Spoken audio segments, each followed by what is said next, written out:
Police commissioner বললেন তদন্ত আমরা এগিয়ে নিয়ে যাচ্ছি, আর তদন্তের স্বার্থে ওনারা কি বলেছেন সেটা আমরা এখন বলতে পারবো না।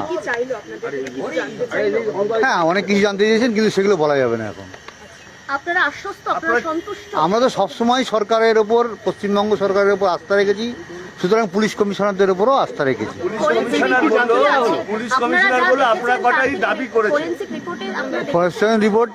রিপোর্টে মানে নিম্নাঙ্গে অত্যাচার করে তাকে খুন করা হয়েছে। এটাই এটাই এত শুনুন, এত কিছু বললে একটু অসুবিধায়, তদন্ত এটুকুই বললাম।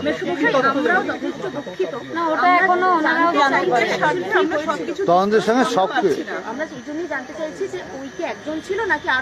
সেটা ওনারা এখনো সেটা জানতে পারেনি, বলেননি, চেষ্টা করছে, ওনারা জানার চেষ্টা।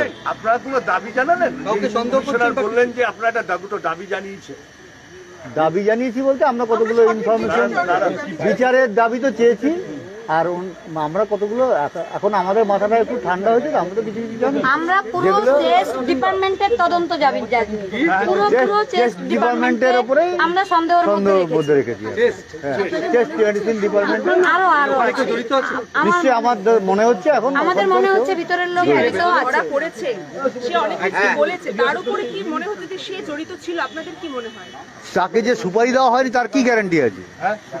হ্যাঁ, টাকা দিয়ে করানো হয়নি, সেটা তো আমরা পারফেক্টলি বলতে পারবো না। আমরা তো না ছিল না। শুনুন, হিংসা জিনিসটা সবার আছে, কিন্তু আপনি যেমন এই চ্যানেলটাকে ছড়িয়ে দিয়ে আপনার চ্যানেলটাকে, ওরকম সব জায়গায় আছে, সেরকম কোনো ঘটনা হতে পারে। এটা কি আপনাকে বলেছিল? আপনার মেয়ে কখনো? আমার মেয়ে চাপে ছিল, প্রেসারে ছিল। চাপে ছিল বলতে বিভিন্ন রকম, ধরুন পেশেন্টদের নানান রকম ট্রিটমেন্ট করতে ঠিক মতো পারতো না। ও পেশেন্টের ট্রিটমেন্ট করতে চাইতো, কিন্তু পারতো না।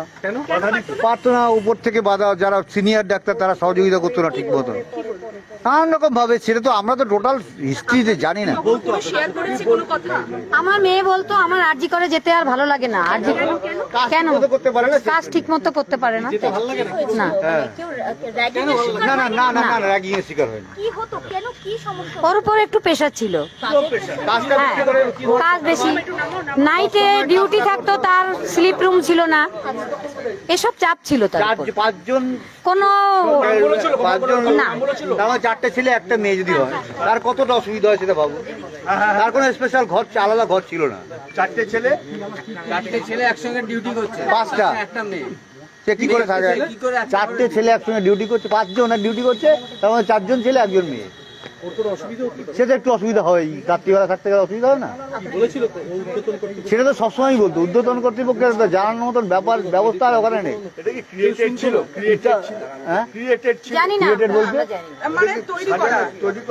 না না না, সেটা আমরা বলতে পারবো না ঠিক। আচ্ছা, একটা কি 36 ঘন্টা ভাঙচুর করা হচ্ছে, মানে ঠেলে সরার জন্য চেপেছে, মানে জোর করে চেপেছে বলে গাড়িটা বেঁকে গেছে।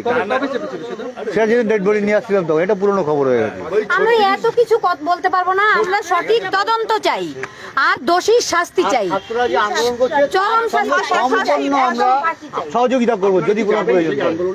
আর তদন্ত যেন ঠিকঠাক ভাবে এগোয়, আমাদের এত কথা বলার দরকার নেই। আপনারা আসুন, আমরা তদন্ত চাইছি, তদন্তটা যাতে ঠিকঠাক হয়। হ্যাঁ, প্রতি সপ্তাহে একটা করে হতো, প্লাস মাসে নিয়ে গেছে 5 দিন করে মাসে এরকম যেন না হয়।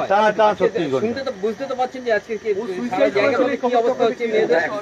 এটা অ্যাসিস্ট্যান্ট সুপার, ওদের ডিপার্টমেন্টের অ্যাসিস্ট্যান্ট সুপার যে সে বলেছে আপনার মেয়ে সুইসাইড করেছে, প্রথমে বলেছিল।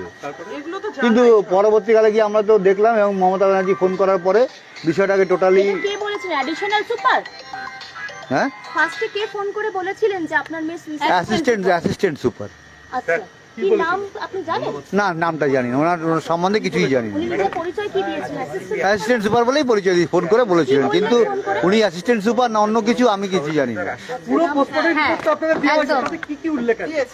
আমরা এখনো পোস্টমর্টম রিপোর্টটা পুরোপুরি পড়িনি এখনো।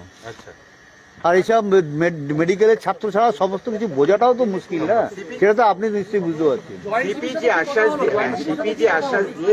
নিশ্চয়ই ওনার উপর আশ্বাসের ভরসা আমাদের আছে প্রথম থেকেই, এবং আমাদের রাজ্যের মুখ্যমন্ত্রী শ্রী মমতা ব্যানার্জির উপরেও আমাদের আস্থা আছে, 100% আস্থা আছে সেটা নিয়ে। এবং ছাত্রছাত্রীদের সঙ্গে আমরা আন্দোলনের সঙ্গে আমরা আছি। কিন্তু আন্দোলন যারা করছেন তারা বলছেন যে একমাত্র একজনকে দোষী হিসেবে ধরা হয়েছে, আরো হ্যাঁ পিছনে মাথায় আছে। আরো আছে, এরাও সন্দেহ প্রকাশ করেছে। এই ব্যাপারটা নিয়ে অন্যরাও সন্দেহ প্রকাশ করেছেন, যারা তদন্ত করছেন তারা। সেটা বলতে পারবো না, আমরা কি করে জানবো? সেটা বলতে পারলে তো আমরা তো সিনিয়ররা একটু চাপে রাখতো, ওকে বেশি করে কাজ করানোর চেষ্টা করতো। পুলিশও কি জানিয়েছিল ফার্স্টে সুইসাইড করেছে? না পুলিশ পুলিশ ফোন করেন, পুলিশ ফোন হয়ে আপনারা তাড়াতাড়ি আসুন। আপনারা ফার্স্টে বলেছিলেন যে কোনো পুলিশ ফোন করে বলেছে সুইসাইড হয়েছে। না পুলিশ ফোন করেছে, অ্যাসিস্ট্যান্ট সুপার বলে প্রথম বলে। বাড়ির কাজ মিটিয়ে আপনারা বলেছিলেন ধর্নায় বসবেন। হ্যাঁ সেটা আগামীকাল চেষ্টা করছি, আগামীকাল থেকেই ধর্নায় যোগ দেওয়ার চেষ্টা করছি। আচ্ছা এখন নমস্কার, এখন রাখুন।